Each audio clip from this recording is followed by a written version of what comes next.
Assalamualaikum warahmatullahi wabarakatuh. Perkenalkan, kami dari kelompok 6 akan mempresentasikan materi dengan tema motivasi dan kepemimpinan. Saya Saiba Nurisna ini dan rekan saya Regita Aulia Ramadhani. Saya Sasari Farul-Okia. Saya Muhammad Farid Malik. Selanjutnya saya akan membacakan materi pertama.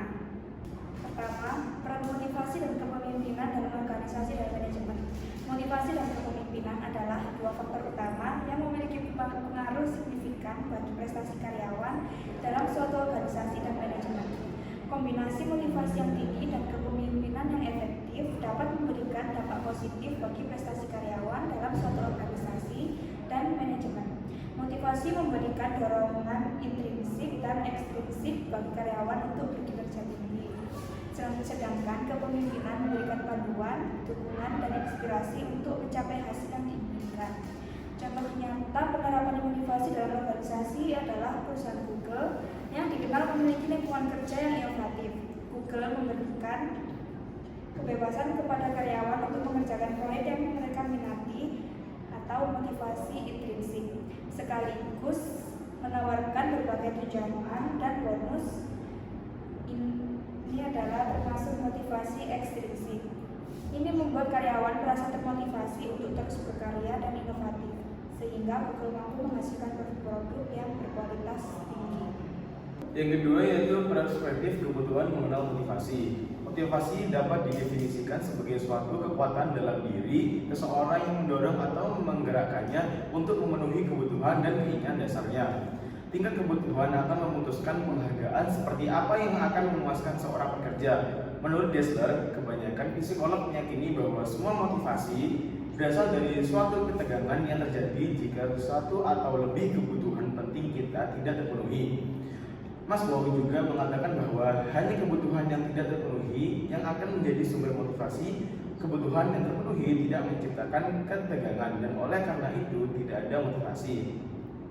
Maslow menyatakan bahwa orang termotivasi karena kebutuhan yang tidak terpenuhi berdasarkan urutan kadar kepentingannya dari urutan yang paling rendah hingga ke urutan yang lebih tinggi.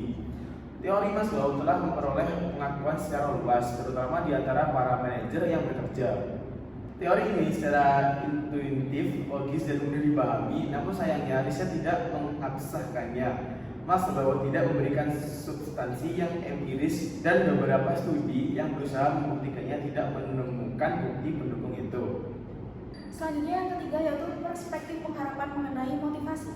Menurut Viktor Fromm, teori pengharapan atau ekspektasi teori menyatakan bahwa motivasi seorang dalam bentuk tindakan atau perilakunya bergantung pada hasil yang diinginkan atau diharapkan. Hal ini menjelaskan bahwa seseorang akan termotivasi dalam melakukan suatu hal apabila mereka yakin tindakan yang mereka lakukan akan mendapatkan atau mengarah pada pencapaian tujuan tersebut. Teori pengharapan memiliki 3 komponen utama, yaitu pengharapan, instrumen, dan juga valensi. Yang pertama yaitu pengharapan. Harapan merupakan sebuah keyakinan bahwa usaha yang dilakukan oleh seseorang akan menghasilkan pencapaian kinerja yang diinginkan dan ditingkatkan. Yang kedua, instrumen. Keyakinan bahwa apabila kinerja yang lebih baik dapat tercapai, maka akan menghasilkan hasil tertentu. Bentuk implementasi dari konsep ini adalah ketika seorang meyakini bahwa mereka akan menerima upah apabila ekspektasi kinerja mereka terpenuhi. Pemberian reward atau penghargaan dapat berupa kenaikan gaji, promosi, pengakuan, maupun prestasi. Instrumentalitas dinilai rendah ketika reward atau penghargaan sama untuk semua kinerja. Faktor-faktor yang mempengaruhi instrumentalitas meliputi yang pertama, kepercayaan bagi mereka yang menetapkan pemberian penghargaan berdasarkan kinerja. Yang kedua, kontrol atau pengendalian atas bagaimana keputusan itu dibuat. Yang ketiga, bukti kebijakan yang mencerminkan mengenai korelasi yang dapat diterima antara kinerja dan hasil.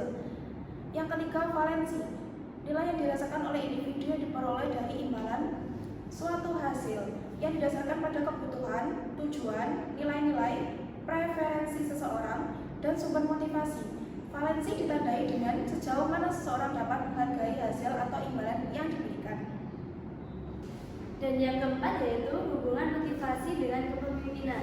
Dalam hubungannya dengan motivasi, kepemimpinan sangat berpengaruh terhadap penciptaan lingkungan kelompok yang kondusif agar dapat memotivasi anggota-anggota kelompoknya, agar dapat menginspirasi individu memotivasi dirinya sendiri, seorang pemimpin perlu memahami kebutuhan dan keinginan individu tersebut. Lingkungan kondusif yang dapat memotivasi sangat penting, karena motivasi setiap individu akan berkorelasi langsung dengan produktivitas. Pada saat menginspirasi anggota kelompoknya, seorang pemimpin sedang mengubah cara berpikir mereka, sedangkan pada saat memotivasi, pemimpin sedang mengubah cara bertindak. Contoh yaitu Howard Schultz, mantan CEO Starbucks, adalah contoh pimpinan yang sangat memahami pentingnya motivasi karyawan. Schultz menciptakan lingkungan kerja di Starbucks yang berfokus pada kesejahteraan karyawan, termasuk memberikan asuransi kesehatan kepada pekerja paruh waktu, sehingga menciptakan motivasi intrinsik dalam dirinya karyawan untuk bekerja lebih baik dan loyal kepada perusahaan. Prinsip dari materi kami adalah terdapat dua faktor utama yang mempengaruhi prestasi karyawan, yaitu motivasi dan kepemimpinan. Motivasi memberi dorongan bagi karyawan untuk berkinerja tinggi, sedangkan kepemimpinan memberikan panduan dan inspirasi. Pemimpin memainkan peran penting dalam menciptakan lingkungan kerja yang kondusif untuk memotivasi anggota timnya.